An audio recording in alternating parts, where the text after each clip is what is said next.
Ayan, dahil wala tayong booking ngayon, wala pang booking. So mag-video-video muna sa Kuya Yombaw, maki-vlog-vlog muna tayo. So ayun, may nag-book na sa atin. Kukunin natin kasi sayang.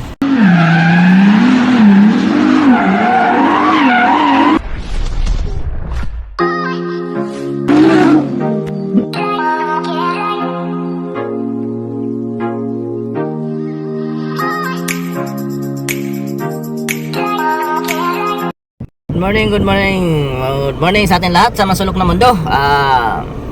Araw natin ngayon is Miyerkules na naman mga Kuya Yombaw. January 7, 2025 na naman. Panibagong araw, panibagong vlog na naman si Kuya Yombaw. So wala tayong pang-vlog kasi bihira na lang tayo mag-vlog kaya busy Kuya Yombaw.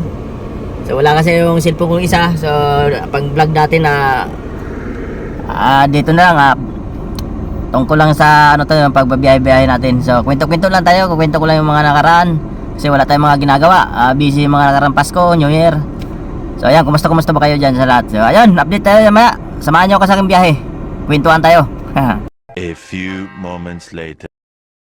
Ayan, dahil wala tayong booking ngayon, wala pang booking. So mag-video-video muna sa Kuya Yombaw, maki-vlog-vlog muna tayo. Kwento-kwento. Wala na mong kakwento kundi dito lang, cellphone lang.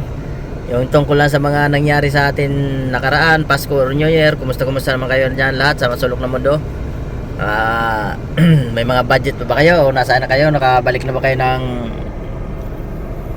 Maynila? Mga umuwi sa probinsya? Kumusta? Mabuti kayo nakauwi ng probinsya. Kuya Yombaw wala, hindi nakauwi. Ay. Kaya dito lang, nagmamaniho si Kuya Yombaw. At hanap buhay kasi wala naman tayong pera. Yung may mga pera, sarap buhay, pabakasyon na lang. So ayun lang. Dahil mahina ang booking pala ngayon, wala naman sa Kuya Yombaw. Pahinga. Habang naghihintay ng book kasi medyo matumal talaga ngayon.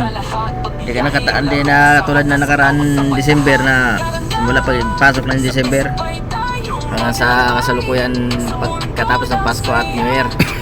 So magandang biyahe niya kasi sagana yung tao sa pira, mapipira yung tao kaya dami na mamasyal. Ngayon parang tahimik, naglaylo kasi alam mo na galing bakasyonan.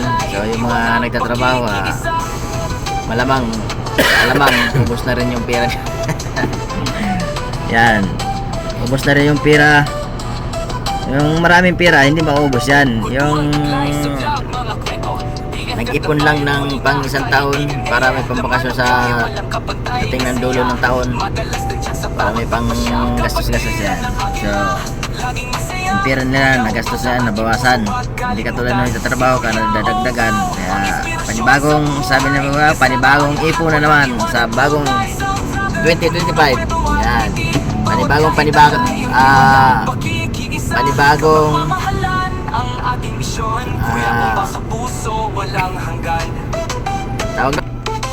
panibagong pakikibaka ay naman sa taon 2025 tayo. Hindi ko na makakalimutan, hindi ko na mabinggas yung yan. Si Kuya Yombaw mag-iipon din tayo. Yay, parang matumal ang biyahe ngayon.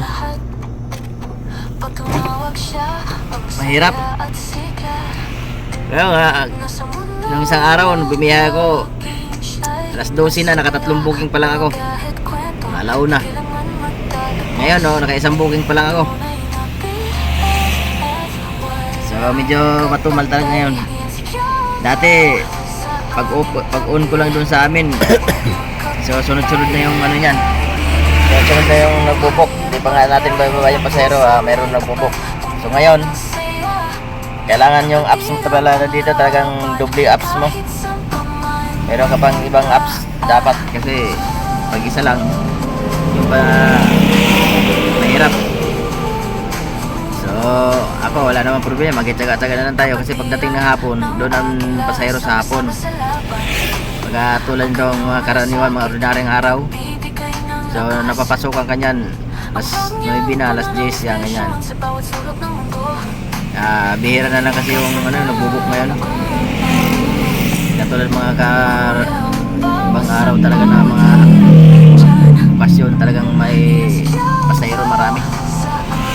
So ngayon sa madaling araw nga, nagsubo ako ng madaling araw eh. Alas 5. Ano oras na ako napasukan? Alas 8 na. Sayang na yung ano, nadadala na ako eh. Sayang yung tinambay, itulog ko na lang. Kaya pagdating ng hapon, doon ako bumababa, doon ako sa garahe. Mga alas 8, uwi na ako niyan. Basta mayroon lang ako pang boundary, pang gasolina, pang kain kahit 500 lang. 1 hour later. So ayun, may nag-book na sa atin. Kukunin natin kasi sayang. Mayroon na pumasok. Pangalawang biyahe ko pa lang to. Kunin natin.